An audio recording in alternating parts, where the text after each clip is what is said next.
Welcome back to another episode. Thanks for tuning in, guys.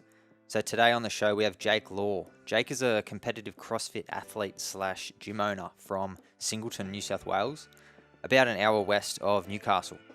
He's competed at the regional level in CrossFit, including the Down Under CrossFit Championship and the Torian Pro a number of times. He's also represented Australia at the International Functional Fitness Federation, their national championships, which, to be honest, I don't know too much about them. They've only been around for a few years, but apparently they're trying to get functional fitness into the Olympics. And to do that, there's all these requirements that you need to meet in order to be a proper sport allowed into the Olympics. So that's their goal, which would be really cool to see in the next, I don't know however long that might take, but that would be really cool to see down the track. We dive into a typical day of training and recovery. Jake used to work shift work in the mines, so we go through how he adapted his training and nutrition to suit that irregular sleep pattern. We go through tips for working on weaknesses and, of course, a book recommendation from him. All right, enjoy the episode. You're tuning into the High Performance Path podcast, and I'm your host, Alex. If you want to increase your productivity, enhance your mental performance, hack your sleep, and build a bulletproof body, then you're in the right place. Get ready as we dive into interviews with performance coaches, business owners, and health professionals to find out their daily routines, habits, and movement practices. All right, let's go.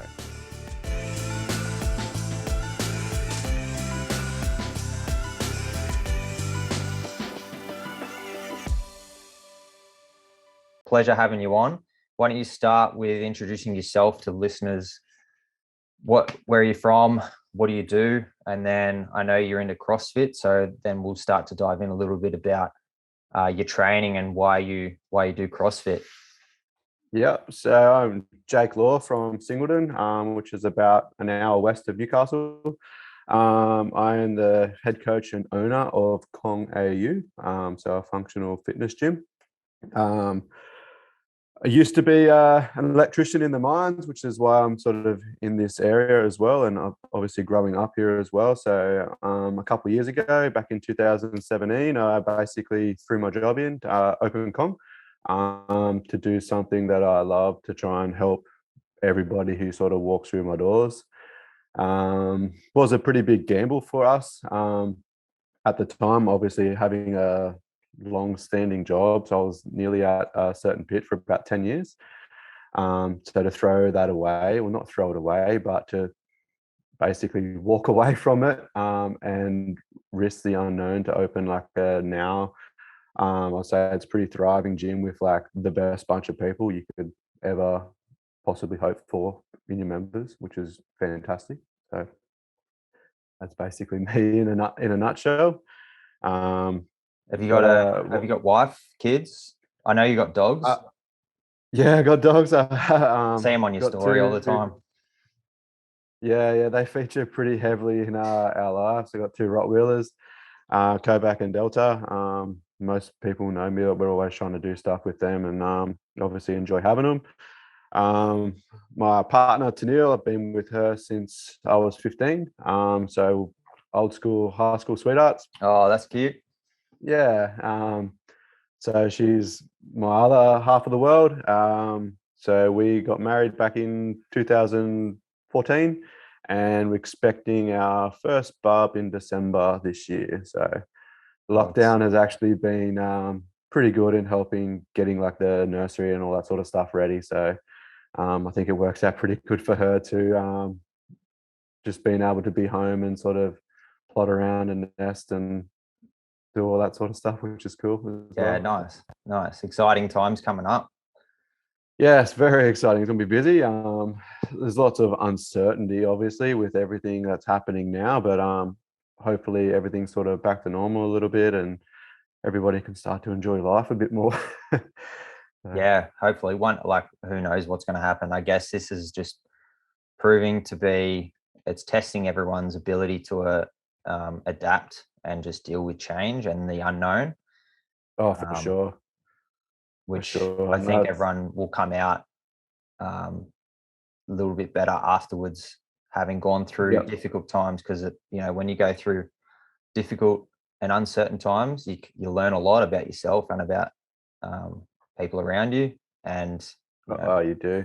yeah, You definitely grow to, I think, appreciate some of the things that you can do outside of lockdown too. So simple things like being able to just go to the cafe with your friends for a coffee instead of being, hey, I'm too busy, I need to do this. Like, I think people live life a little bit more fruitful once we get out, because this has been a pretty long lockdown, especially for the Sydney people now. Like, I feel pretty sorry for them.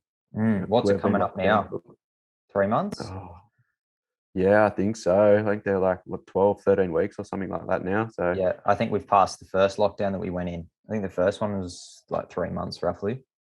yeah, we were closed, I think, yeah, 3 months, that one last year, and then it was sort of done and dusted. But this time it just seems to be obviously not dragging on, but it's just taking a lot longer to get on top of things to get back to normal, obviously with the Delta variant and everything like that as well. So. Yeah.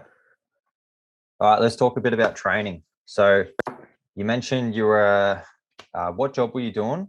You're a Yeah, I was a high voltage electrician in the mine. So sparky in the mines. Were you training pretty regularly when you were working as a sparky? yes, very, very regularly, as often as I can. So Talk us through a little bit about your training history, and then how you I know you started CrossFit or functional fitness, and talk us yep, through kind of the journey of your training up until today, I guess. yep. So back when I was going through high school and that, I was very heavily into rugby league. I was in just about every single team you could possibly get a teenage kid into. It was not uncommon for me to have 5 days a week of training and then play football on Saturday and on Sunday. I was in a lot of like representative teams and stuff growing up. I went through all like the Knights and the Hunter Academy system through like juniors, so through under 15s, through to I was 18, 19. So during that whole time, it was literally like playing for club level and like rep levels the whole time. So I'd play for, say, Singleton on a Saturday, and then play for like Group 21 on a Sunday. Trainings was always like Tuesday for club, Wednesday for rep, Thursday for club, Friday for rep, sort of thing. Basically all the way up until I was probably like 16. And then I was sort of accepted into the Hunter Academy of Sport, which was basically the Knights under 17s. So it was in between the Howard Matthews and the SG Ball. Now it's the under 20s, so that was sort of like scrapped, and I'm not sure what's actually happening in that space, but basically once I got into that, that's when I first sort of was introduced to the gym, where we had training at the Newcastle uni. It was like underneath the forum, essentially. We had some weightlifting coaches and stuff in there, so that's sort of where my journey started. We would, kick off footy training at like 4:30 or something like that. You start in the gym. They'd be introducing us to squats, presses, deadlifts, that type of stuff. Even like power cleans. We didn't do like much like snatch work and stuff like that, but there was a lot of accessory and power components, box jumps with coupled with power clean combos and all that sort of stuff. I have no idea what my form or technique would have been like back then, because So what year was this? Because you said you were about 16, 17. this would have been 2006, 2007. So a long time ago now. And then I played, so the whole sort of season as at Hunter Academy of Sport, went on to SG Ball the following year, which was pretty cool as well. So I got a taste of sort of like the semi-pro type footy. And this was at the time, I don't know if you remember, when they basically had a draft of the NRL through the Newcastle clubs. And basically had like their reserve grade and stuff feedback through all of the Newcastle teams. So when that happened, they sort of put us into clubs in the Valley. I went over to play multiple years at Cessnock in grade and 19s and all that sort of stuff there. And because I had started my apprenticeship in 2018, it was proven a bit hard to get to all the training sessions. So they would train 3 to 5 times a week, depending on what stage in the season. Yeah. And just with my work pattern and traveling up into the valley to the pits and stuff like that, it was getting like really difficult to make training sessions. And it was actually one of my workmates, fellow apprentice at the time, Lincoln Mills, was like, "Hey, you should come and try this like CrossFit. It's just around the corner from where I was living. I was living in Metford at the time. Come and give it a go." And I said, "What is it like?" And he's just like, "Oh, it's this really hard like fitness thing. Like you got to pass these tests to get into it and stuff like that." And I was like, "What do you mean?" And he's just like, "Yeah, you got to pass like a fitness test. You got to be able to do all this certain stuff." Really? And So they at the CrossFit gym, you had to pass a fitness test to join up. well, they didn't actually. It's just the way that he explained it. Oh, And okay. then, so I actually was like, I was pretty confident in the gym. Like I'd been doing like power clean, squats, deadlifts, and stuff for like a while now, and I was intimidated. So I can completely relate with people these days that are scared to come to a CrossFit gym.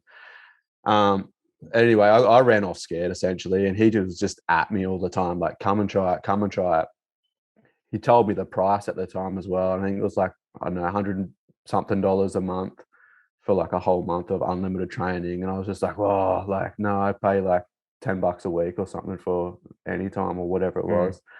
So that was another obstacle that I did overcome. And then I eventually went like, "Hey, yep, let's go. Like, let's just try 1 month. I'll see what this is on about so you can shut up." When I rocked up, it was actually just like an elements, like an intro session. It wasn't a test. Yeah. So he was, I used to train at CrossFit Origin. That was in Thornton. So that was my first sort of gym. Yep.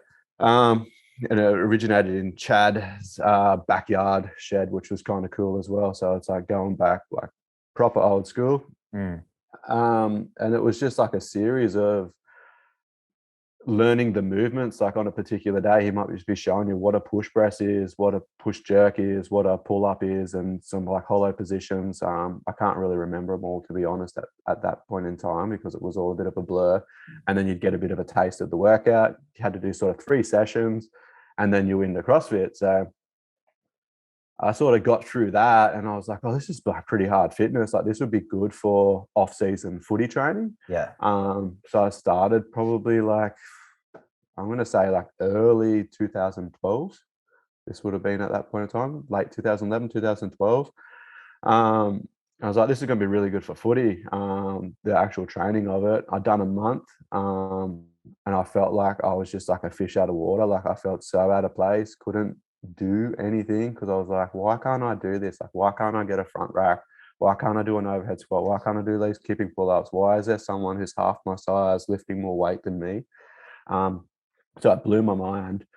Um, I went back, signed up, and negotiated with the missus to do another month. And from then on, I was just like hooked. Like I just loved like the challenge of it all. And I will honestly say, like I used to cherry pick workouts like you wouldn't believe. Like if it had running, like I was like 115 kilos at the time. If it had an 800-meter run, like I was not coming. Like it was as simple as that.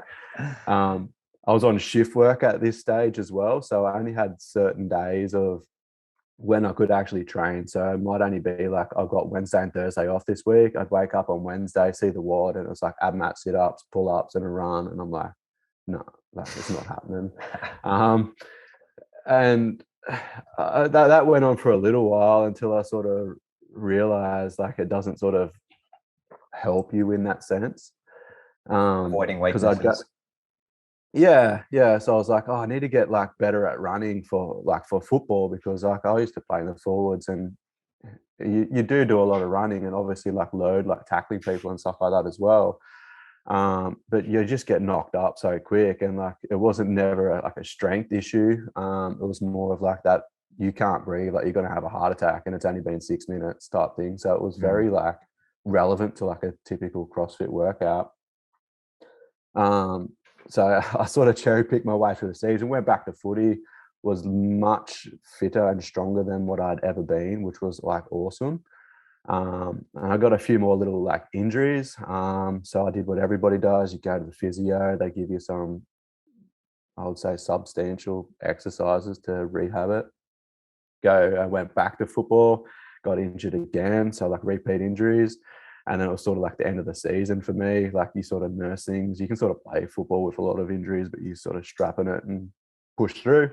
Got through the end of the season, went back to CrossFit and just started to like get a bit more involved in it. And was just like, no, like I need to get better at running and stuff like that. And just change that mindset of like, instead of being, hey, having running pop up or pull ups because I'm not great at it, instead of looking at it going, oh, that sucks, I'd look at it and go, oh no, that's good because I want to work on that and get better at it. And like, sure, I'd come last. Like I can still remember getting absolutely destroyed by an empty broomstick with some overhead squats, being like last to finish in the class just because of my mobility and everything was terrible. Um, Getting through that next like off season, and then I actually went back to football again. Got injured in like the first couple of games, and I just sort of had this moment where I was like, you know what, like I'm not really enjoying this football, getting injured, because it was impacting my work as well. Like I just became a permanent employee. I had stitches down the front of my kneecap, and then trying to climb like ladders and get into small spaces and stuff like that while busting stitches in my knees and stuff like that. Like it wasn't cool.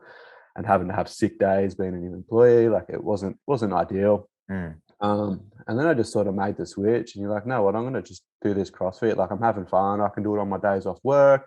At this point, my wife was starting to do it as well. So it was something that we could do together. And we actually had moved to Singleton at this point in time as well. We're back to Singleton because the expressway wasn't actually in yet. So it was actually taking us like 2 hours to get to CrossFit and back. Because you were going from Singleton to Thornton and to then Thornton, back. yeah. So I was trying to get to like say the 9:30 classes on my days off, but then my wife Tennille would want to come. So she'd go, let's go at like the 5:30. So she'd finish work, we'd jump in the car, drive all the way there, and we'd end up having to do like the 6:30 class because of the traffic and going back roads and stuff like that. It was just a nightmare. Um, and I basically we just had this thought one day. I was just like, what if we brought this to Singleton? Like this is like really cool. Like I was starting to pick it up a lot more now. I've done some bit of training with Donnie Schenkel, who Chad had up for a while, so an American weightlifter.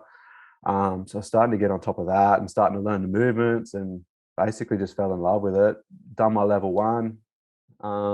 Opened up a gym in Singleton, CrossFit Singleton, in 2013. So I was probably like a year and a half or 2 into actually CrossFit. And then that actually fell over. We had a mining downturn, which seen obviously a lot of like our members lose their jobs. My wife included. Her pit shut down. I can remember one week I had like 15 to 20 members literally say like, hey, I've either lost my job, I've been put on notice. I was still working full time in the pit as well. I'd been put on notice as well. So it just wasn't a good time. So we just went, hey, and you had a 12-month lease. Let's just pack everything up like and take the loss because this is going to get bad. Threw everything in a shipping container. And then we just sort of sat on it. I still had my job, thank God. Tennille was able to do like some study and stuff like that. We went on a few holidays. I was sort of still training in my shed now. So I was doing CrossFit at home, trained by myself, and this went on for probably like 3-4 years. Tennille got a job in Sydney at the time because she had lost her job. So she's got like a couple of degrees and masters in applied finance and stuff like that. So she went down to try the banking avenue in Sydney. So we rented a place down there. I was still on shift work, so we just traveled between. We we're renovating our house in Singleton. So we'd stay in Sydney when I was off work. She'd go to work during the day, and I was actually coaching over at CrossFit Brookvale, at SBS Brookvale, because I needed something. Like I just felt like I was just holding all of my cards close to my chest at home. I was like, I can teach people. Like I want people to know. Like there's no point in me having all this info. And you want to keep developing as a coach. Yeah, exactly. Passionate about. Yeah, and like at work, people, in the mining place, people just read magazines and newspapers, and for me, like I just had no sort of interest in that. So I was reading like textbooks and stuff at work in my career break, anything I could in relation to like either CrossFit or movement or the human body or something like that. Like I just had a real found interest in it. Actually ended up studying a little bit of biomed and anatomy at uni because I was like, hey, I don't know what I want to do now. Like I sort of dabbled in the CrossFit space. It's not viable for us to do it at the moment. I'm coaching in Sydney. Um, and I sort of had this thought, I was like, maybe I could get into like physiotherapy because I was sort of getting a bit over the shift work. It sort of does ruin your, public holidays, and you miss out on birthday parties and all of those sort of things, Christmas and stuff. Yeah. It's just sort of wears you down for a while. So I was looking for avenues out. I started studying that sort of stuff, which was really interesting, and it sort of got me hooked more on extra biomed stuff or anatomy. And then just being able to put that knowledge into coaching and then being able to help people was just like super rewarding. It was just like, from what knowledge I had, could just change somebody's life, even if it was just super simple, about knowing which muscle to stretch because something's hurting, like just something simple like that they can have everyday relief of something that's just basically mechanics and problem solving, which was what I did for work anyway.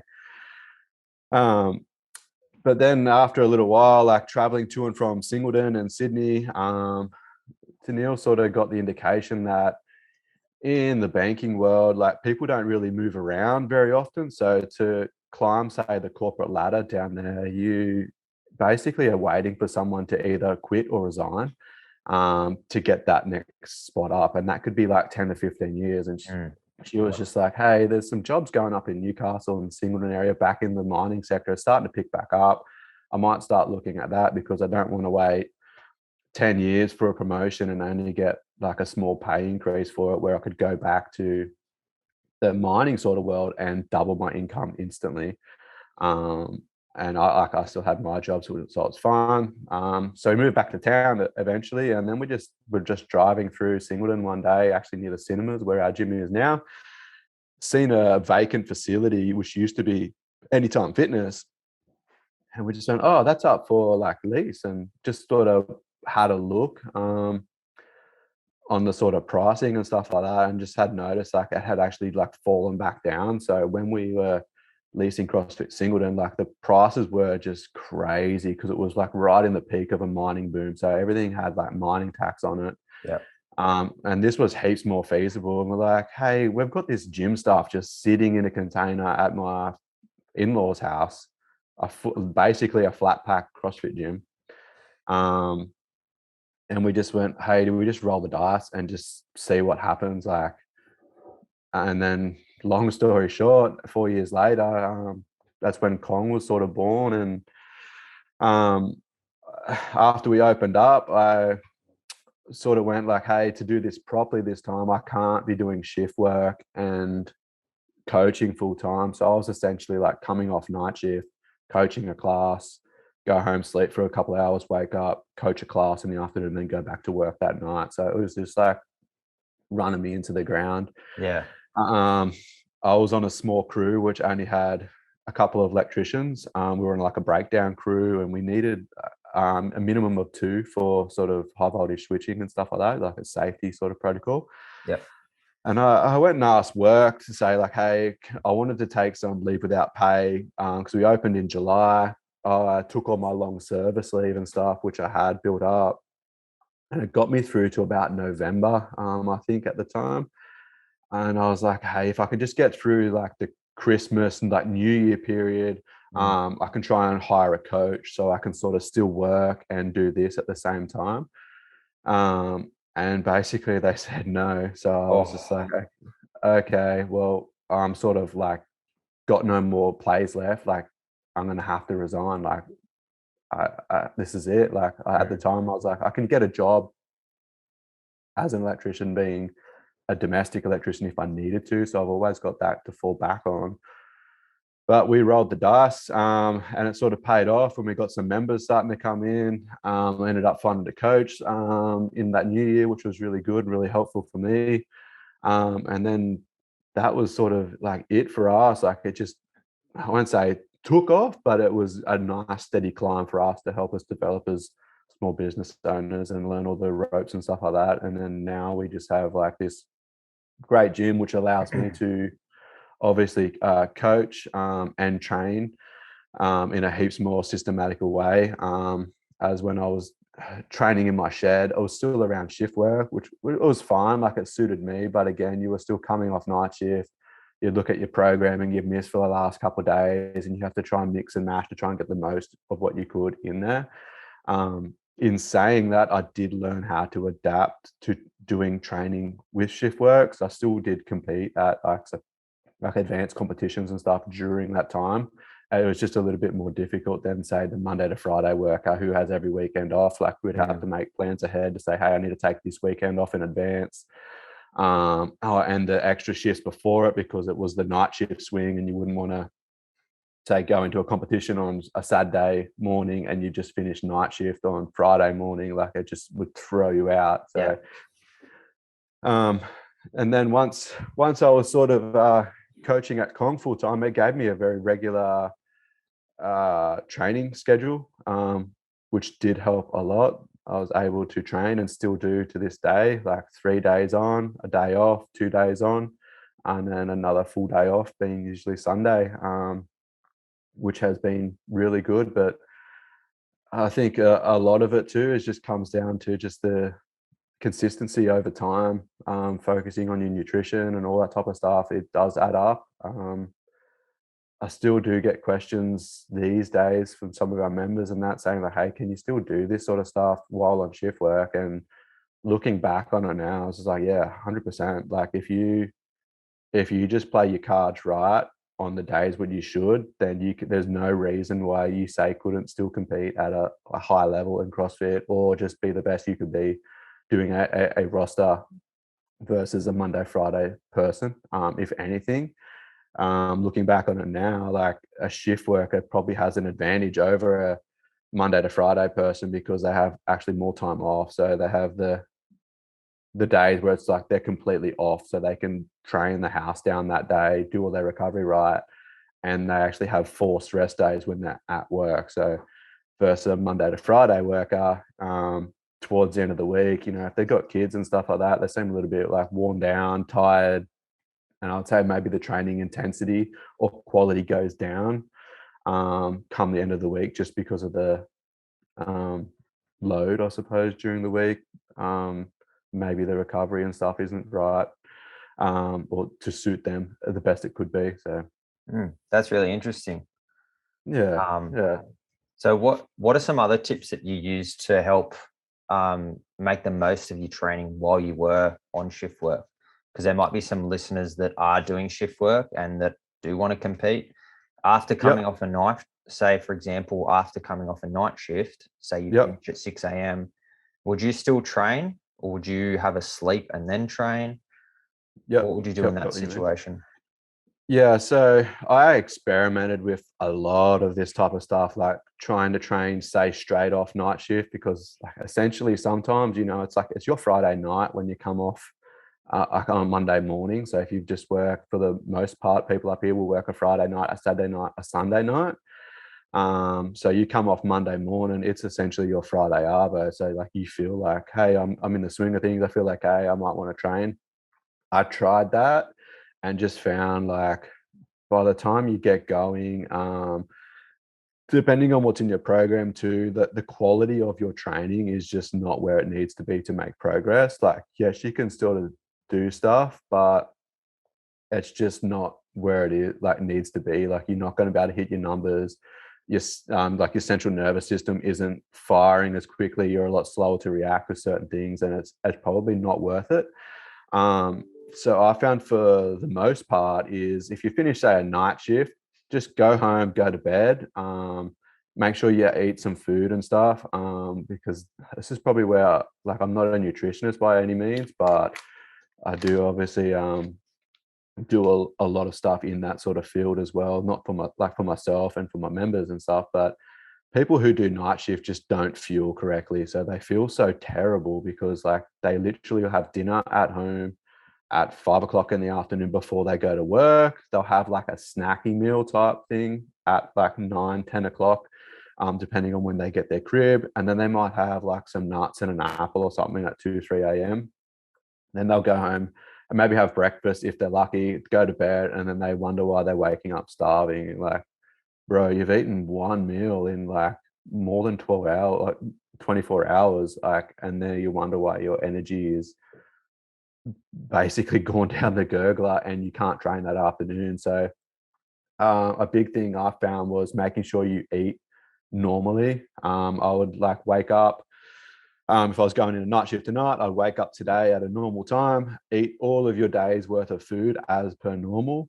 As you go into work, basically reset the clock and go, okay, at 9, 10 o'clock, I'm going to actually have a proper dinner, or sort of eat in reverse because of the times. Have a proper dinner at like 12, 1, have like a lunch as essentially like a proper meal as well. Given that sometimes you can't do this in the pits, it does make it hard, but something even simple like you've got a protein shake there and I don't know, a packet of microwave rice or something that's already cooked, ready to go, or whatever you can sort of get your hands on with what you have. Eat again at 3 or 4 to give you sort of a bit of energy to get through that end of the shift, because that's where most people go downhill. They normally just have like a cup of tea and a biscuit or something like that, and that might be good for 20 minutes, but it's like that 3 hours later where it really hits you. So eat properly again, then have some breakfast, either before you leave work in the car park or when you get home, just depending on whatever you've got to do and travel. Go to bed, sleep. I used to sleep until about probably 12, 1:32, just to give myself a little bit of a buffer. So you'd wake up, you'd feel absolutely terrible. You were so tired, but I'd just force myself up, go sit in front of the TV for an hour while you're having some food, in sort of zombie land. And then by the time you sort of finished your food, had a coffee, you'd sort of woken up a little bit. And now it was about 3 o'clock. And I found that was the perfect time for me to go and do some training. And it was actually kind of beneficial because you could sort of have like an energy drink or like a pre-workout or something like that, because you're going in on night shift. So So you want to you stay want, awake.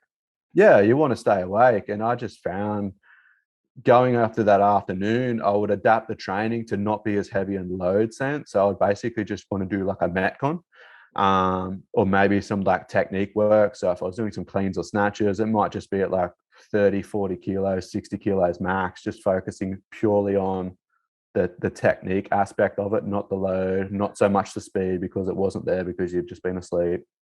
Then do just like a metcon. If you're following a program, you could follow the program's one, or you just say, hey, I'm going to do a 40-minute EMOM. I'm going to pick 2 movements I hate, 1 movement I like. So you do like your movement you hate, your movement you like, your movement you hate, movement you like type thing. And then I found that just energized me for the whole next night shift, because you're sort of stimulated from your workout.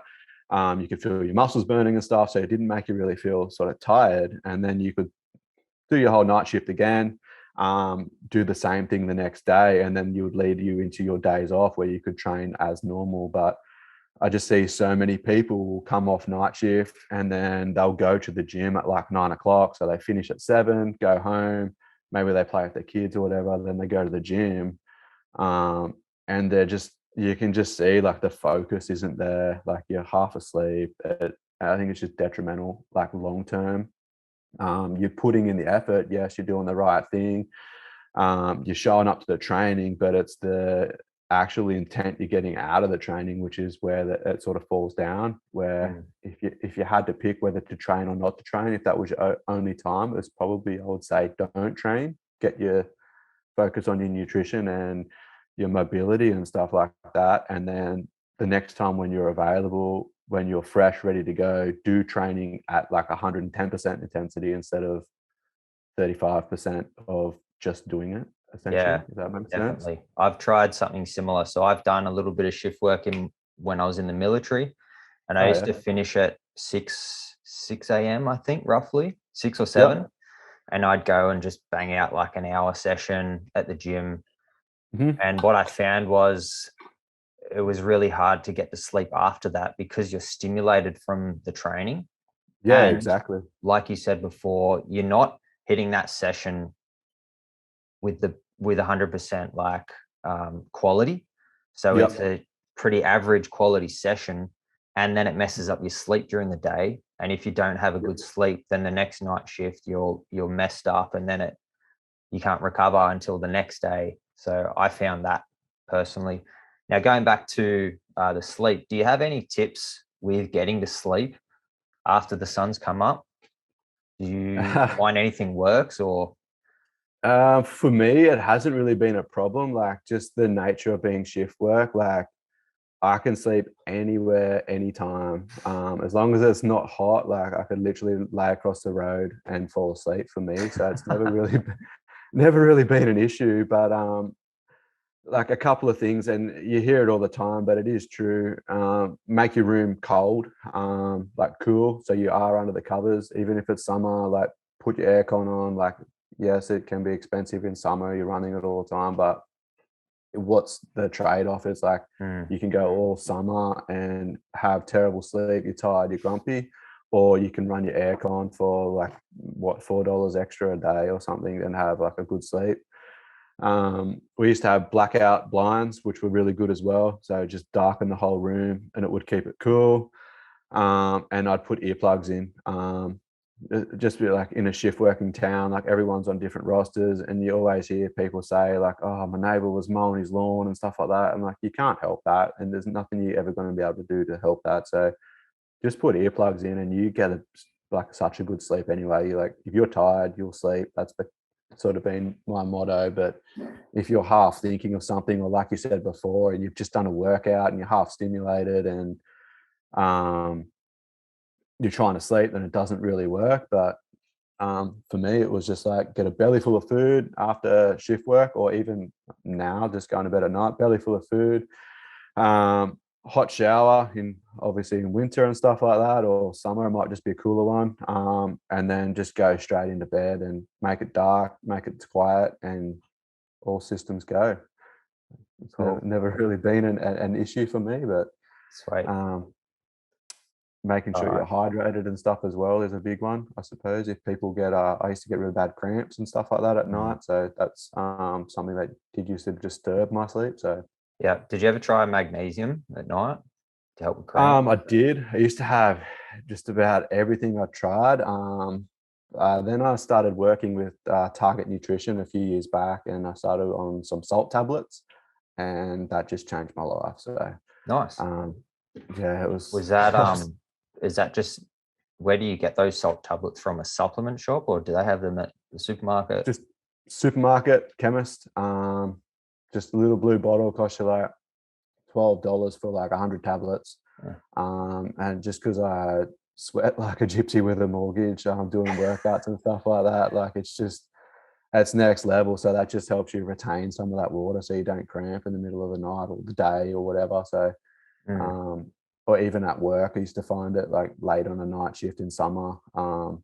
It used to be really aggravating. So that's something I'm assuming a lot of other people might experience too, like foot cramps, calf cramps in the middle of the night all day. Yeah, sweet. I want to talk a little bit about your current training. So Yep. now that you've got a bit more flexibility in what time of day you train and how long you can train for, I want to know what you found is optimal and what a typical training week looks like for you. What days, how many rest days you have? Do you do double days or single days? Do you prefer morning, PM? And kind of what do you, how many, or like how much conditioning, how much strength you do? Fill us in a bit about like a typical training week now. Yep. So a normal week for me now, being my own boss sort of obviously has its benefits. But then other times as well, it doesn't sort of work out as well, because obviously there's work I need to be doing. So when I first started Kong, I had that flexibility of being able to sort of train at whatever day sort of what time suited me around the class times that we have. So I used to train at like the 11 o'clock mark. So I'd coach an early morning class, which starts at 5 a.m., have a bit of a break, or I'd go do some computer work, coach at 9:30, and then I'd start my training after 9:30, which is like the middle of the day. which I thought was okay to start with. Like, I was like, I was never a morning person, and I still not am, but I couldn't train in the afternoon when I was coaching. So this was sort of the best time for me. I was able to train, and then I was able to, like cool down, have a shower, have something to eat, and then coach like say the 3-4 hours of the afternoon. After a while, I realized it was not that beneficial for me as a business owner, because that's when all the business calls and stuff would come in, inquiries and stuff like that. So it was very interruptive to training. So then I went, okay, I'm going to have to do what I don't want to do, and that is train first thing in the morning. Like I said, I'm not a morning person, so for me to train in the morning was just like, oh my god, this is going to suck, and it did for a little while. But then after a while, it just worked out so much better, because I was able to coach the morning class, train, coach the 9:30 class, and then the rest of the day was just being able to focus on my business and new customers and clients, or our current members and clients, and then like coach the afternoon. Now that I've still been doing that to this day. So now I train from about 7, just depending on when our morning class finishes, 7 to about 9. So about 2 hours, which would be including of any mobility work, prehab work, and like shower time and stuff as well. So of active workout type stuff, it's probably only like 90 minutes.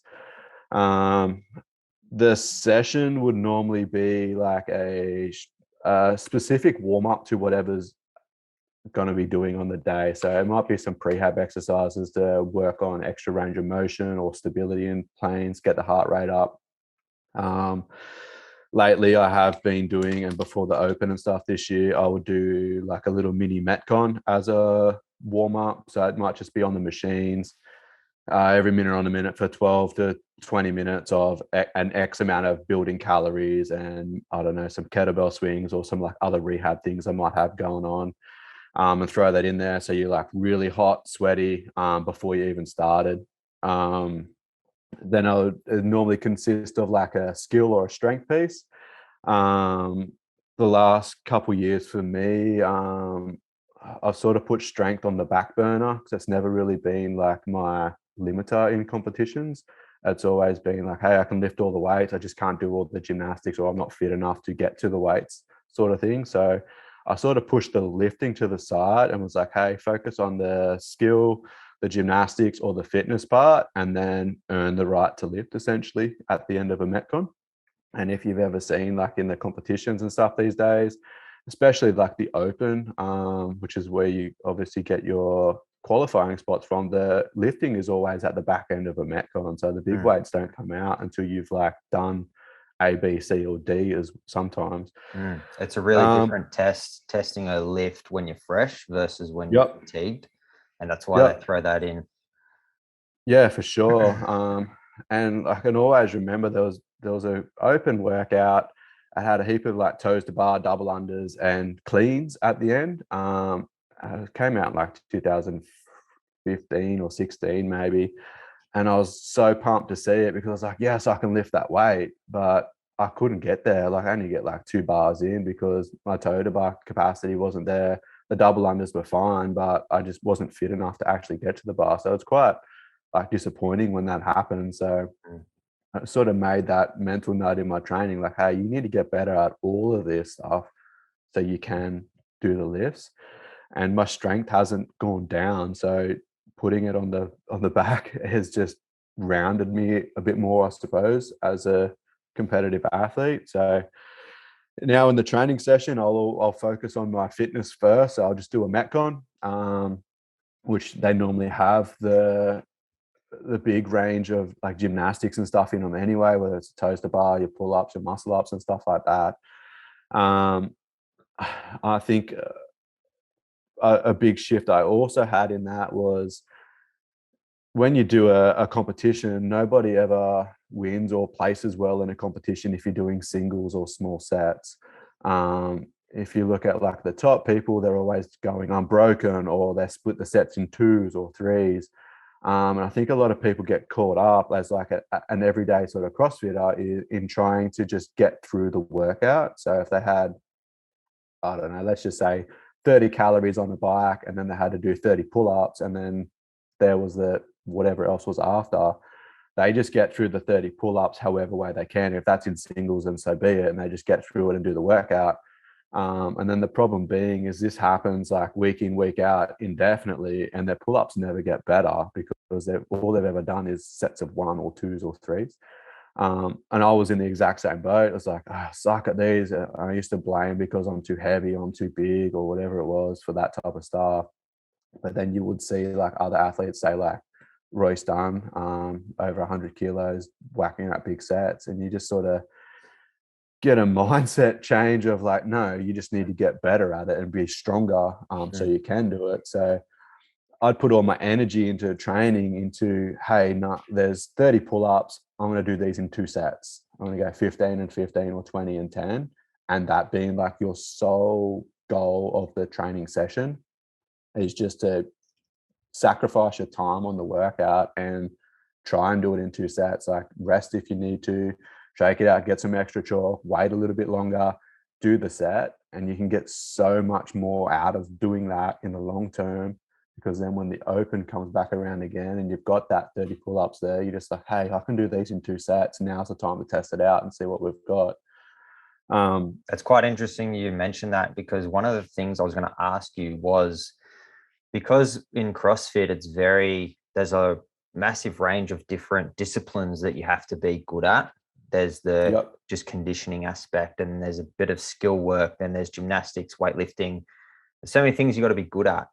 You kind of have, if you don't focus on your weaknesses, you're really not going to win any competitions, or you're not really going to progress. So you can't avoid your weaknesses. So one thing I was going to ask you was,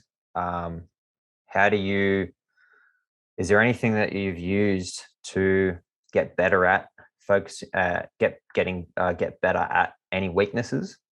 Say, for example, EMOM training, or like a style of EMOM training called death by insert whatever movement is. That's a common thing that some people use to get better at skill movements, where it's like every minute on the minute you start at 1 rep, and then the next minute you do 2 reps, and it increases 3, 4, because that way you start at 1 and it's really easy, and then at some point it's going to shift to get difficult, and by the time you get to like the 10th minute and doing 10 reps, it's hell.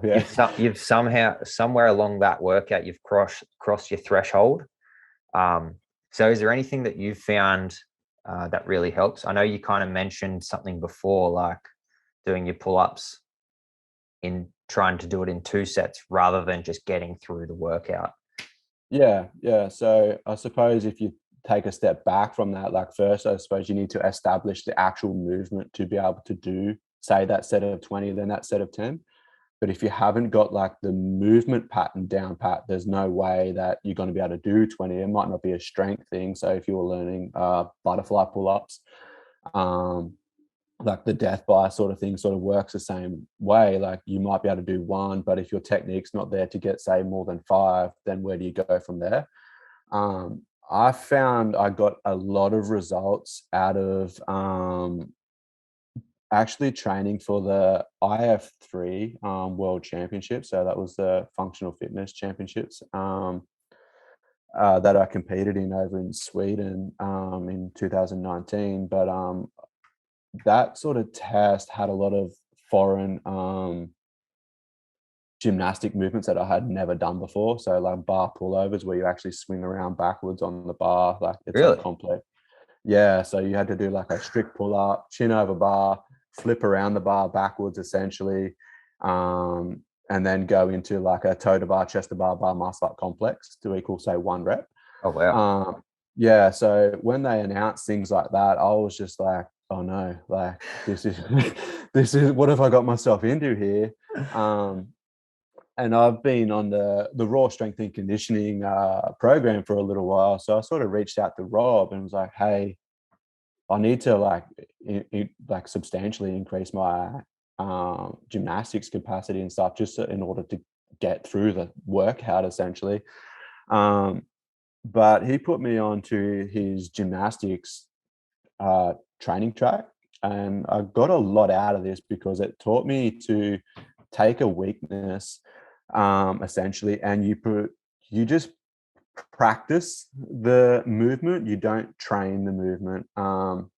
So if you've got pull-ups, you're doing some actual practice, which might be no timer, no high heart rate, no metcon. You're just there on the pull-up bar for say 20 minutes of just actually practicing the skill itself.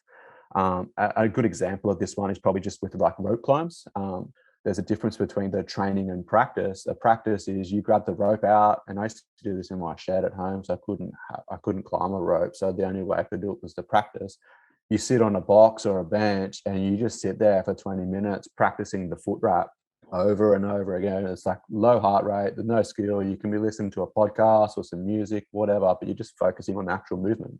Where training of it would be the death bite or the EMOM or whatever. So you're putting it into an actual like workout or something as such.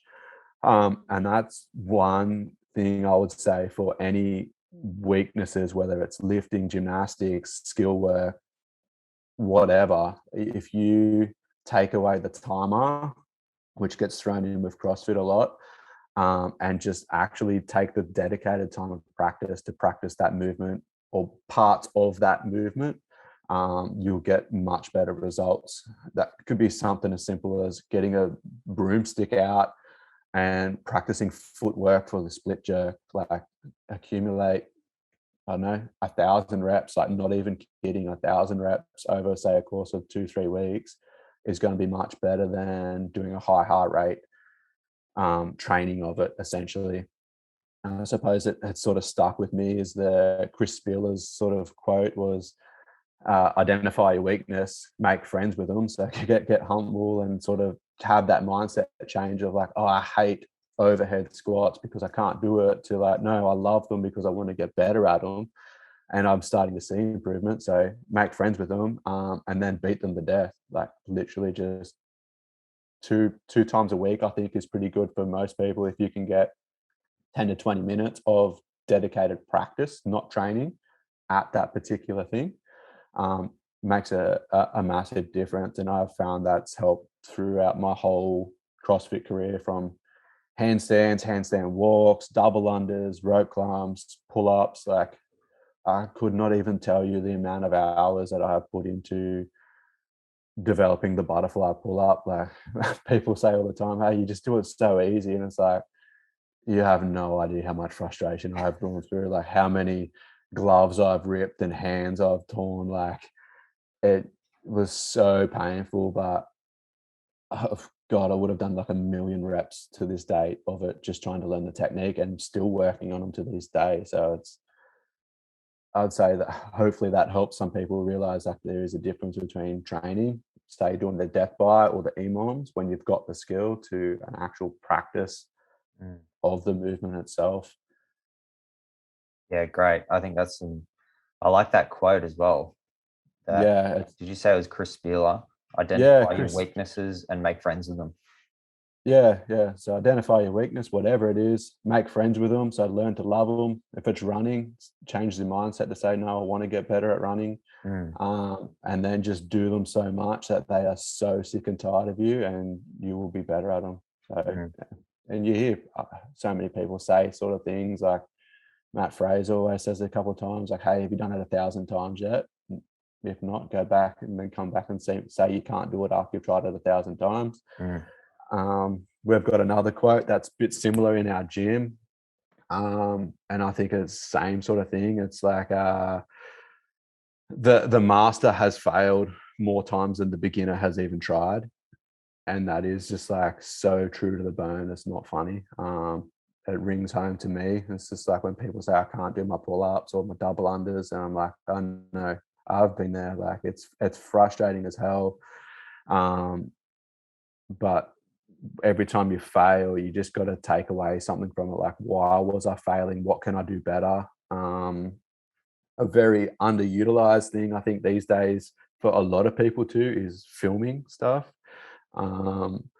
Like you can have a coach, which is obviously the number one thing I do recommend for everybody, because they can see stuff in real time, give you quick feedback and help you develop, share their experiences and all that type of stuff.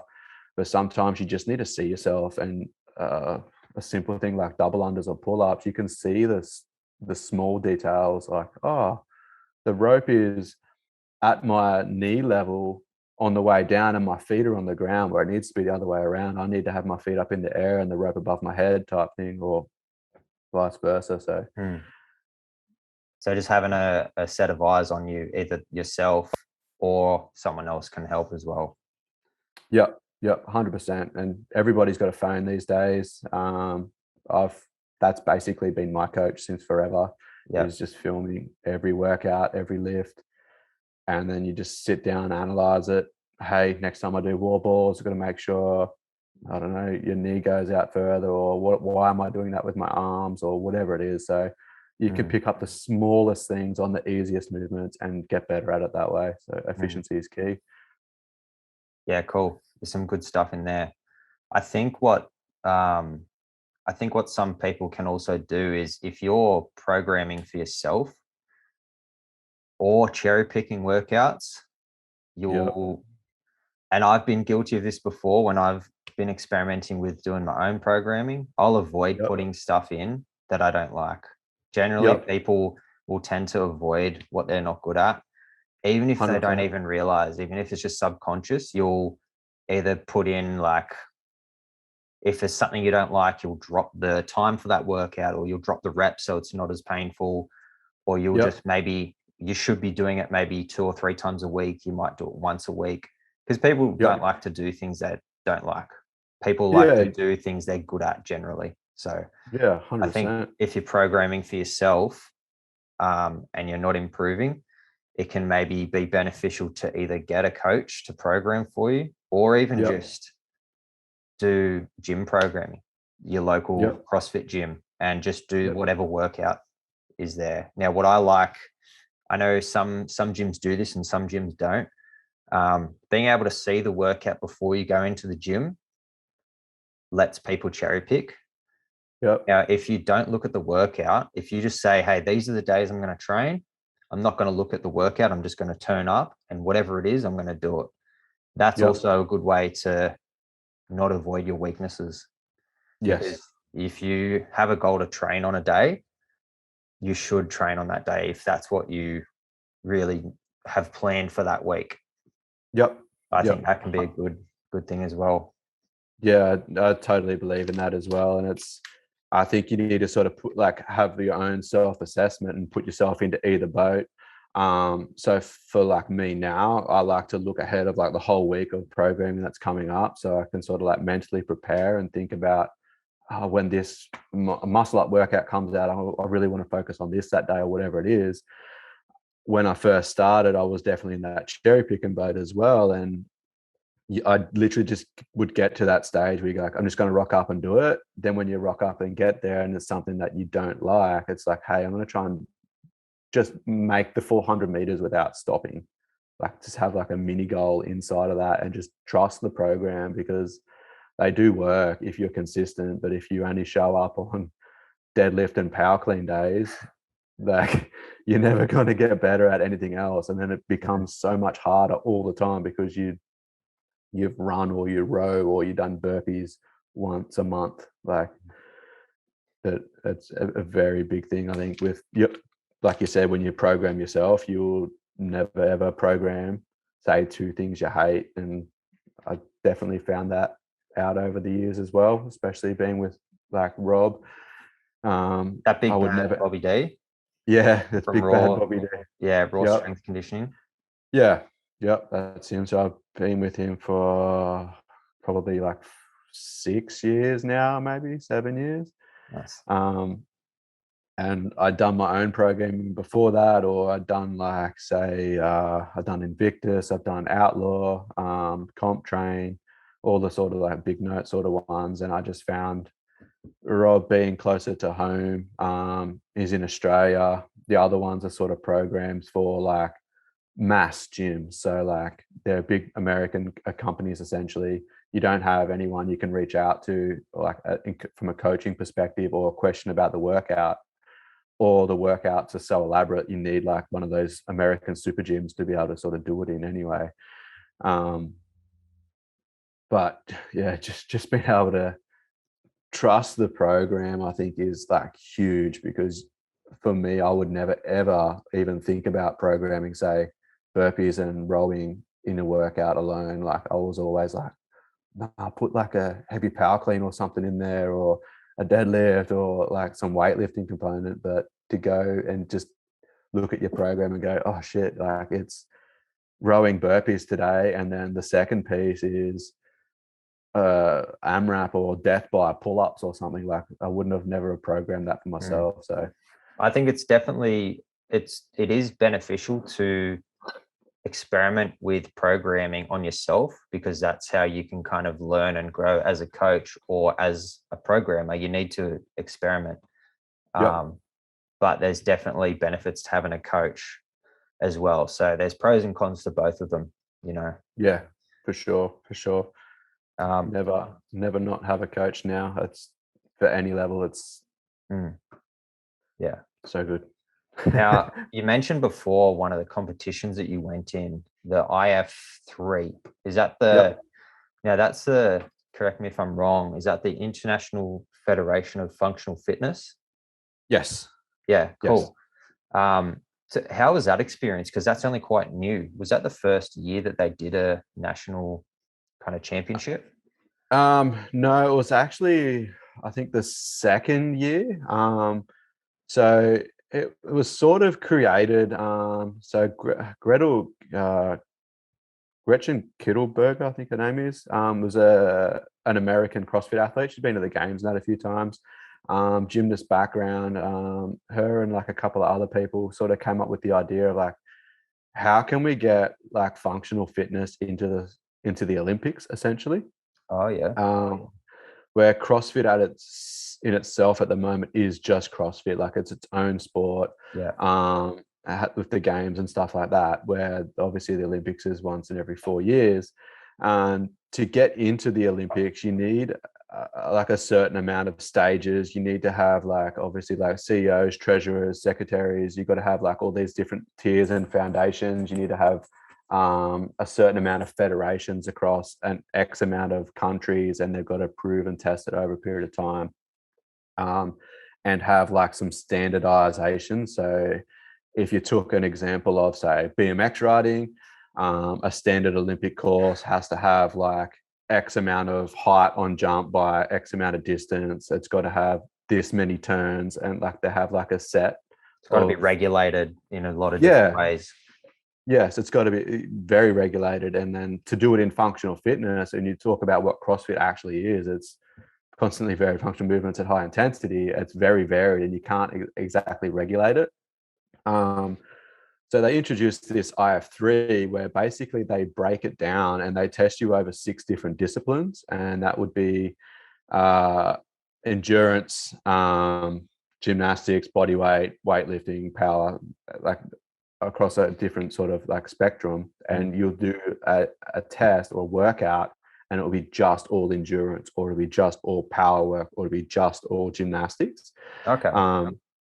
Which is a bit different, but it's sort of good in a way, because you know what you're in for. Like, you know, you're going to do an endurance test, or you're going to do a power test, or a body weight test, where CrossFit, it's like sort of smashed together. And Australia started their own federation with it as well, as part of this, back in 2019 was their first year sort of going into it. Raw Strength and Conditioning was the programmer for the Australian online qualifier, I suppose. Okay. It's like for our open. So it's sort of got stages like CrossFit. You would do like a online qualifier where they take, you know, whoever's entered, and you go into a competition over X amount of weeks, and you'll do like a power test, a strength test, an endurance test, and so forth. Then they'll take the top, say, 10, 20, 30, however many people are in it. You go to like a finals. And then from the finals, they'll take the top 3 males, females, and a team, and you go to the IF3 World Championships, which is literally like Australia versus USA versus Canada, like the Olympics. And you just like earn your spot. And we had the competition in Sweden, and they sort of explained it a bit more there about how they want to get this to the Olympics. These sort of the standards and regulations we need to have. We need to prove like a history of being able to regulate it, make it like repeatable, observable, all that type of stuff. And it was actually really cool because I would say their standard of judging and the movements is like so much more strict than CrossFit. Like over there, like we had a workout that just had some air squats and stuff in it, and they are like just ruthless, like in their standards, which is really cool. That's from good an to see. athlete. Yeah, from an athlete's point of view, like you totally respect it. Like, yeah, you get frustrated at the time, but you know you're not meeting standard. Where you can go to sort of any CrossFit competition, like even at games level sometimes, and you see people sort of blurring the lines. You're like, oh, that person's not really squatting to depth, but they're getting reps, and then this person is just shy of it and they're getting no reps or whatever it might be. And people, like as a spectator, even you get frustrated because you're like, oh, how can they get away with it in this person? Yeah. Where over there, like they just were cutthroat. They're like, no rep, no questions asked. Like it needs to be clear as day. There's no gray area. It's like if your hip, let's say a common one is obviously a squat. If your hip crease is not clearly below your top of your knee, like it's a no rep. Like where in CrossFit, it's like people get it just there and then they get given a rep where their standards are very clearly set out in like a full rule book, which is cool. They brief you on everything. And then you go and do these tests, and their goal was to get it into the 2024 Olympics. That'd be really cool to see. Do you think it will get there? I'm hoping so. Obviously, with COVID, it's actually proving really hard because of just the competition. So they had the Sweden World Championships in 2019, and then in 2020 it was meant to be in Canada. I actually qualified for that again as well, and we ended up having to do an online competition for that one, the Continental Cup they called it, which was probably one of the most brutal tests I've ever done. It was like 6 tests in a space of 2 hours, which was absolutely nuts. So that was 1 week. Was that different to the World Championships the year before? Yep, you're there. Yeah, so you qualified. You qualified for the ones in the next year, 2020, but it was online, was it? Yeah. How different was it? Because of COVID. They were basically like the same sort of format, but because they had to do it in a sense that made it fair across everybody, across different like time zones and stuff like that, they basically gave you a time slot window and said you have to do them all in this time slot and in this order as well. So you could pick like what day and what time you could do it? No, they gave you like... No, they said, okay, like people in a regime, they're like, yeah, Australia, you have between say 1 and 3 on Saturday to do tests, to do all of the tests, and then have it submitted by say 6 p.m. to give you time to like upload and all that type of stuff. Yeah, okay. Which was cool, but like to do 6 all out tests, like competition tests in 2 hours, like that's a lot. I was an absolute mess. Like I spewed so many times, it wasn't funny. Yeah, it was just like, it was nuts. It was very, very intense. Which it is what you make it, but it would have been cool to say spread it out over like 2 days or something like that. Yeah. So that was like the first stage of the competition last year, and then the top 10 went through the following weekend for the finals. I was lucky to make it through that again, but then at the same time, I was just like, oh no, like again, it was the same format, another 6 tests in 2 hours in the peak of summer. So it was pretty nuts. And then we got through that, and I obviously finished in the top 10. And then doing that, it actually gave me a qualifying spot for the IF3 championships, which was meant to be in November this year, and they were holding it in Australia. Really? And yeah, it was Like going to be up. the international championship? Yep. Oh, that's Yep. exciting. I didn't. Yeah. I had no idea that this was planned to happen. Yeah, it's not very known yet, and that's obviously still trying to build it up. But it was Mm. set to happen at the Gold Coast in November. So have all the different countries come here for a big competition, which would have been really cool, and I think put it on the map a little bit more. Yeah, definitely. But then now, obviously, with COVID again, it's sort of been shifted, and now they're holding it in Sweden again because of the um, I think it's just a lot to do with Australia's like quarantine laws and stuff like Yeah. that. Like it's not very viable to come in for Mm. a fitness competition and have to sit in a hotel for 2 weeks. Yeah. But it's also makes it very hard for anyone in like say Australia, New Zealand, and stuff like that to get to that now, because obviously there's massive like financial costs just in flights and stuff alone to get there, plus your 2 weeks when you get back. And Yeah. Do you think you'll end up going this November? no, for me at the moment, like it's not a priority. Like one, like the costs, and then two, I've got like a baby on the way Oh, early that. December. Yeah. So it's just like, no, I was not even going to entertain that thought. Like I'd hate to be over there and then Tennille say I'm going into labor and then I've got Yeah. to come back and sit in a hotel for 2 weeks. Like, yeah, I'd probably be breaking some laws and challenging some security guards' Yeah. strength and power of will to get out of that room. But Yeah. um, Well, hopefully they yeah, so postpone it and hold it in Australia next year. yeah, I think I can't remember where they've got it next year. I think they've already got it penciled in. Oof. But Hopefully it comes to Australia soon. I think it's the 2024. It's in LA. LA. But Yeah. Okay. I think so. Hopefully it gets on the map a bit more than then, but it's just obviously COVID's like raining on their parade at the moment. Yeah. So Yeah. it is a really cool comp, and I think long term, I can see a lot of top CrossFitters sort of doing this as like an extra competition. Yeah.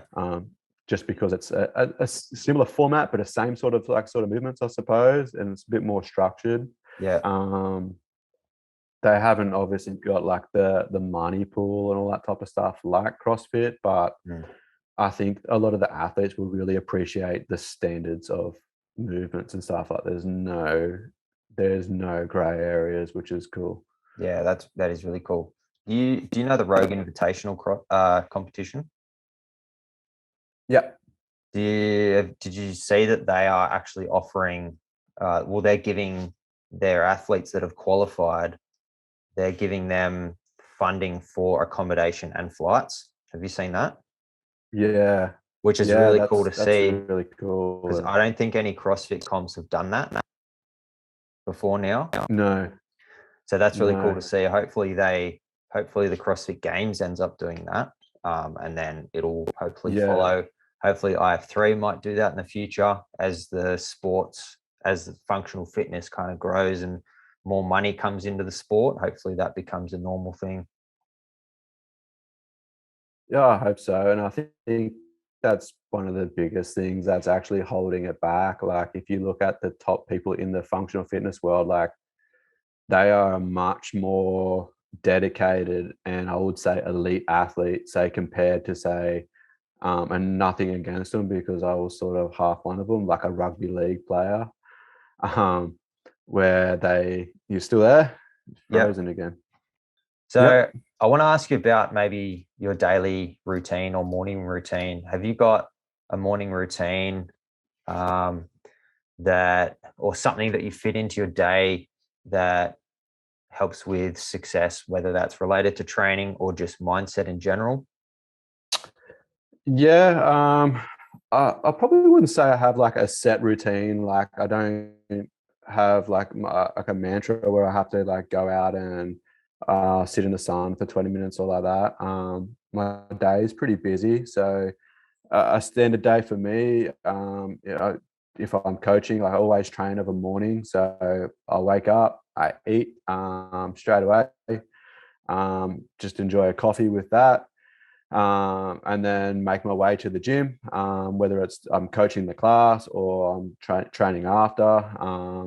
I just basically write out my program on like a whiteboard or up on our TV screens or something like that, and just sort of prepare myself for it, get everything out ready to go, hit my training the best I can for the day.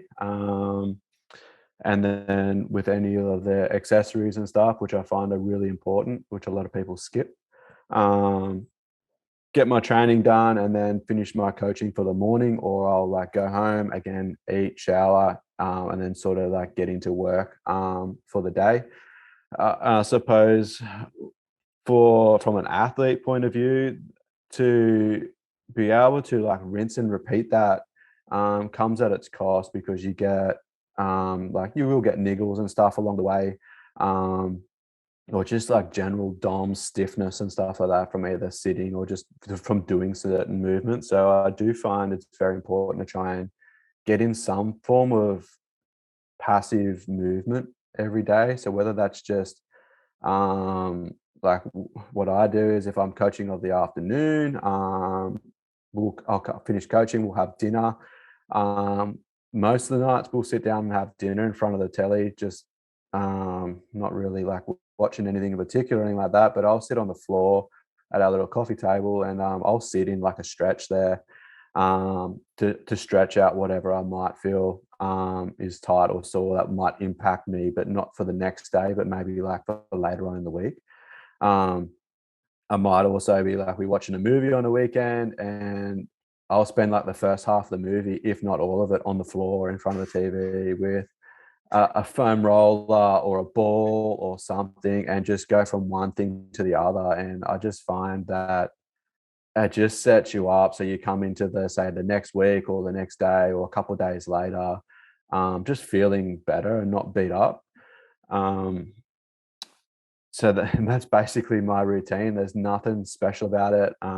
During like a full competition season, it's like very much just a big focus on the right food at the right time. I'm constantly sending messages to my nutritionist, dietitian, sorry, Amy Cox from Target. Just tweaking things all the time, even when it changes season, when it gets really hot and cold, and energy demands and stuff like that. So my day just around work: wake up, eat, train, coach, eat again, work, eat again, work, hydrate, eat again, coach, come home, eat, stretch, mobilize, eat, bed. Like that's basically it. Yeah. No sort of special things for me. I only just last year started to incorporate some ice baths, which I converted a deep freezer into just an ice bath, which I have found has helped a lot. Nice. When I was doing that, like I just run hot all the time. So after a big summer session, just jumping in that for like 5-10 minutes, and then sort of doing like a contrast with my pool, Yeah. made like a really, I suppose, like a positive influence on like the next day's like DOMs, and just like your knees, ankles, hips, that type of stuff. Would you do Just that been let it straight like after a session, or at not just some point necessarily. during the day? Yeah, normally sort of towards the end of the day. I found that I didn't really have time to say if I was like training of a morning, then coaching, and then I sort of trying to get on the computer to do like business work by 11. So I didn't really have the time. So I would sort of maybe come home, jump in my pool just to cool off after training, and then like shower, eat and stuff, go to work. But then like after coaching that night, before I have a shower that night, I might go jump in that ice bath for 5-10 minutes, like on and off, just to try and calm down all the joints and stuff like that, I suppose, and Yes. then relax for the night. Now, you recommend at the beginning of the podcast, you said you were doing CrossFit as kind of off-season training for your rugby. Looking Yep. back, looking back at it now and knowing what you know now, would you recommend CrossFit as a good way to train in an off-season for like a rugby player or like a sportsman? 100%. If I knew what I knew now and I was still playing football, I would still be doing CrossFit for those people, like Monday through to Friday. I used to do it myself, as in like you would play football on like a Sunday, which was where we normally sort of played grade. So on Monday you were a bit tender and stuff. Yeah. And I think a trap a lot of people fall into is they go, oh, I'm too sore, I'm not going to train today, I'm going to have the day off. Then they'll just do their football training on Tuesday, which is normally just fitness, which is like aerobic work anyway. They may hit the gym Wednesday. They do their ball work on Thursday, which is just skill drills essentially. And then Friday, they won't do too much because they don't want to be sore for the weekend. And then Saturday is like a day off. So they're not really training a lot. Like If one I could put session maybe. yeah, one session a week. And most footballers, to be honest, they just go and do some bench press, some bicep curls and that, which has like literally no like athletic carryover.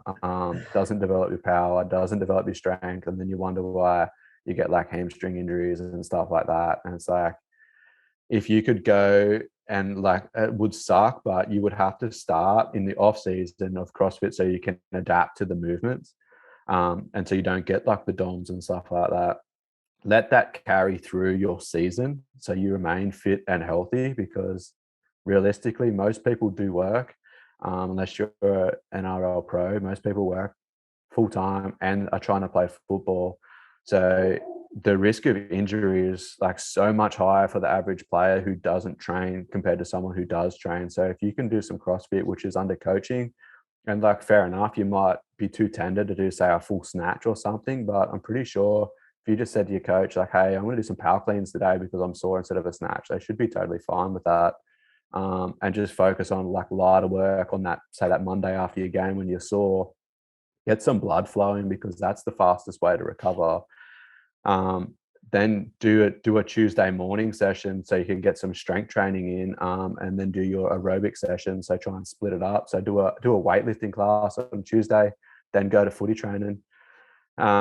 Wednesday hit a CrossFit WOD so you can get some like dynamic stuff in there. You get some strength work because there's normally for most gyms there's squats, press, deadlifts every week. Plus you get that additional fitness, which when you really think about it, like typical CrossFit workouts, 8 to 12 minutes, that's usually about the same time people are on the field, like actively playing, like you're moving load or people, you're tackling and pushing people around. Regardless if the movement doesn't seem like it's similar to football, but you also don't want to be doing the same movements like as football the whole time. Like you want to be working the almost the opposite end of it, so you're more balanced rather than just being this quad dominant, chest dominant athlete with no sort of like back strength, glute strength, hammy strength, which has been shown in so many studies to reduce, say, like a hamstring tear, which is so common, so common. But So it sounds like you reckon doing CrossFit in off season can better prepare you to avoid injuries during the season and just take the whole load of competing or training or playing sport. Just take that whole volume just a whole lot better if you're used to doing CrossFit. Yeah, and like because it exposes your weaknesses, right? Like the movements that you do, like even just like an overhead squat, like if you have poor mobility, it's going to highlight that pretty quickly. And if you're training in those sort of disciplines regularly, so at least sort of 3 times a week, off season and during the season, you're still putting your muscles and tissues through that range of motion to increase your mobility. And in a game of football, obviously you still get the unfortunate like contact injuries where no sort of pre-training can prevent someone 120 kilos buckling your knee into the other side. But the movement ones that might be when you're breaking through the line or you're just like a stepping weird or something like that, where you're just sort of pushing your body. I wouldn't even say pushing, but your body's bending into positions that it's not normally used to because you're stiff and tired. That's where you sort of like get those injuries. But if you're strength training to those full range of motion, so if you take like an overhead squat, like we're talking hips, knees, ankles, upper back, shoulders, all in one. But if you're like a Globo gym goer and you're doing a half back squat, you're sort of only moving a very short range of motion. So if you are exposed to that deeper range of motion, so as an example, someone's in in a tackle and they push you down into a full Olympic squat for some reason, and you're not used to it or strong or stable in that position, then the injury is pretty high. So I think that will have the massive carryover. Yeah. And footballers tend to like strap a lot of things. I was the same, training 3 times a week, both ankle strap, wrist strap, knee strap. Like, you go to move and you do CrossFit or something and you're like a tin man. But and that's probably half the reason why I got so many injuries as well. Like, as soon as your ankle rolls a little bit to the side, she goes. And yeah, just simple things like that. I think for a lot of us, a lot of people just do some proper strength and conditioning. Don't do bodybuilding to have an impact on your sport. Awesome. I want to shift gears a little bit away from training, and I want to ask you like a business kind of question. So if you could travel back to the week that you first started Kong, or even back to when you first started CrossFit Singleton, what's something that you would tell yourself that you know now? What would you say to yourself back then? Oh, it's a difficult one. I suppose it's got to be, I'll tell myself to be very open-minded, and accept that everybody is on a different journey that is separate to mine. As in members or athletes? For both. So if I, like, for myself, I've always been super competitive in any sport that I've ever been in, which is a lot. But the average member that comes in, they might not have any sort of competitive drive or something like that, but they just want to be fit and healthy. They don't care if they can do a full snatch or something like that, and they have no interest in it. They just want to be fit and healthy. And I think it's just to accept that, but try and help them just make themselves better in terms of, like, instead of trying to say, hey, instead of like, we're doing these snatches, we need to get you to nice deep squat and a solid lockout position, so when it gets heavier, you're able to be like standard or whatever. But I think you got to realize that that person might not have any intention of wanting to go heavier. And it's about sort of coaching them on, like, hey, this is how we can make your body stronger. We can make you more flexible. Who cares about what load is on there? Like, don't worry about that. Let's just have a stick. What do you want in life out of your fitness? Like, do you want to be stable? Are you just here to lose weight? Like, whatever it might be, just like listen to the person with what they want and then adapt the training to suit their personal needs, rather than being able to, like, say, RX a workout or compete in a competition or go better in the open. I think you just need to, I should tell myself that they're here to have fun, get fit, and then they're not worried about competition. So, and like, don't get me wrong, you do have the members that are definitely very competitive and they might not have aspirations of being, say, a games athlete as such, but they might want to go to a local competition and be happy with their performance there. So you can obviously help them in a performance point of view. But for most people, it's the CrossFit community provides such a different feel compared to a Globo gym, and it's about maximizing that. Like, you want people to come to the gym to have fun, make some improvements regardless of how small it is, and then walk out happy, rather than going, oh, that sucked. Like, as much as we do say that all the time, but sucked in a bad way versus sucked in a good way. So I think, just for me, when I first started, I was very heavily toward pushing people towards, like, trying to say RX things, or being more of like, this is the standard in the open and we need to do this and we need to get better, versus, hey, I've got sore knees or my shoulders, I can't do this. Like, sweet, okay, the stimulus today is we're trying to train our glute strength. Let's focus on another movement that can help you achieve your goals, versus what can get you a better score in the open, I suppose, is a big mantra that we're trying to focus on now. That's awesome. Now, to wrap up the podcast, I do like to get a book recommendation from every guest that comes on. So is there a book that you've read recently that you want to recommend, or a book that you've read a while ago that made a big impact on you? Could be fitness related or anything really. Yeah. So I don't read many books at all. I've only probably read, well, I'm going to say less than 10 in my life. Um, only because I haven't got the patience to sit down and read as Yep. much as I would want to read stuff. That's why I sort of got a bit of a love for podcasts, because I can put some headphones in, I can be driving the car, I can be working in the yard and get in 2 hours of a podcast and cover essentially like a whole book. But one book well, it's not really a book, it's more of a textbook that I did read that has changed my perception on everything and CrossFit and just in general, like pains and ailments and stuff, which I think everybody deals with at some point, is, believe it or not, Becoming a Supple Leopard by Kelly Starrett. That book used to live in my crib bag. I used to carry it with me to work. I've read it back to front, every chapter, basically know it inside and out.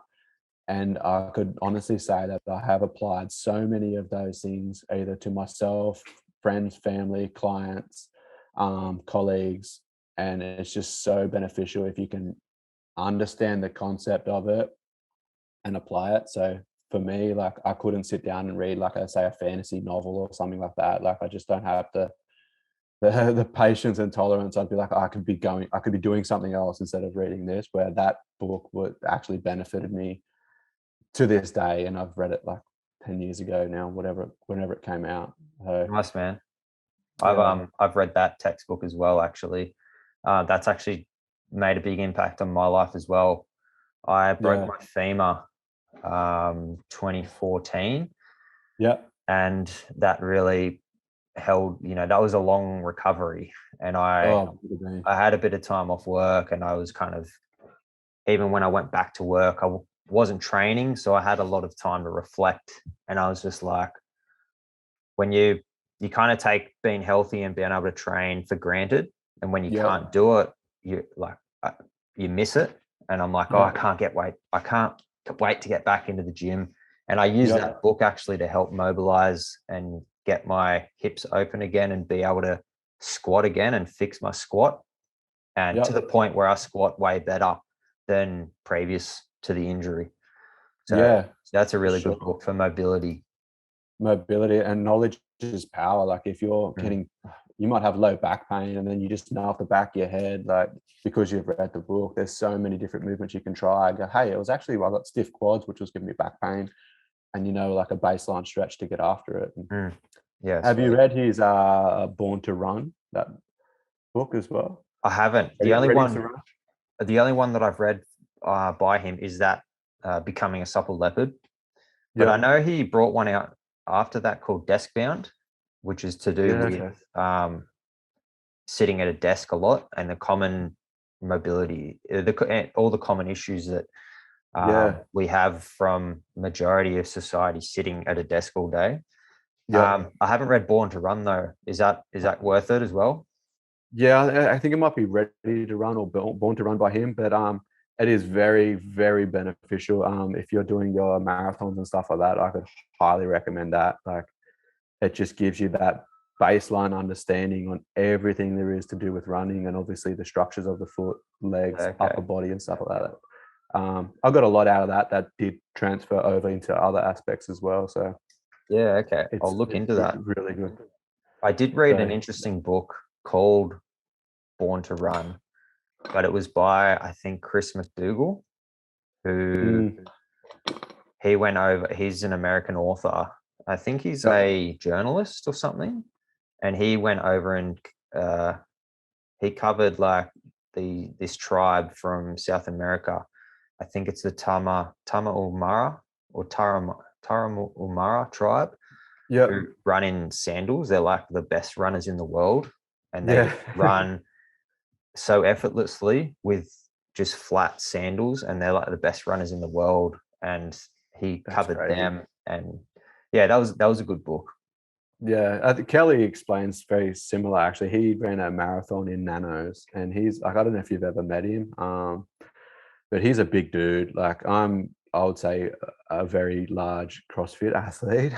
But when I met Kelly in San Fran, he's bigger than me, Is and he? the way, yeah, he's a tall dude. Like, he'd be 6'1". Oh, okay. Probably I'm going to say, I don't know his actual weight, but he'd be between say 95 and 105 kilo. Yeah, well, So he's like a large Australian guy, but he says in his book as well that he rocked up for a marathon and literally people were like laughing at him like, hey, are you serious? Like, you're not built for this. And you've rocked up in like nano twos or whatever they were at the time. And he was able to do the marathon in that with zero problem. So like wow. he is a master of practicing what he preaches as well, which is like, I respect a lot, where these days there's lots of like Instagram things where people are like, hey, do this, but they go and do something completely different themselves. Yeah, cool. Awesome. Well, it's been an absolute pleasure having you on. We got to wrap things up. Is there anywhere you want to send people before we go? What are your social media, or who's doing your programming, or anyone helping with your rehab that you want to give shout outs to? Yeah, sure. So follow Kong AU. That's our gym. We're doing lots of extra things now that are just not outside gym stuff. That's just Kong AU on like Instagram. My personal one is law_Jake_. So you better follow the sort of things I do with training and stuff there as well. I've been a raw strength and conditioning athlete, so you can follow Big Bad Bobby D, or raw strength and conditioning as well. For many years. All of my nutrition is through Target Nutrition and has been for, I think, 2018 now, which has made a massive difference to my performance. And recently, in the last year or so now, I've been getting a lot of work at Hunter Functional Health when I can with Aaron and the team there, which has helped me through some injuries and some movement pattern problems, which has been really good. Nice. I was just there yesterday, actually. Yeah. Getting some help, just fixing some niggles I've got on one of my knees, just getting ready for this marathon that I've got coming up in 3 weeks. Yeah, for sure. And it's just so good to have some new info and I suppose the new science and backing on stuff, and not just going to a physio and getting some ultrasound gel and rubbed over your knee for a little bit. Yeah, they're great there. Aaron's great at Hunter Functional Health. Yep. Cool. All right. Well, we've got to wrap things up. So thanks for being on, brother. Appreciate it. No worries. Thanks for having me. Enjoy the rest of your weekend. You too. Good luck in your marathon. Thanks, man. All right, guys, if you enjoyed this, please take a screenshot and share it. I'd love to see who's listening. And also, please subscribe and give a rating on iTunes. Sending positive vibes to everyone out there. Thanks heaps for listening.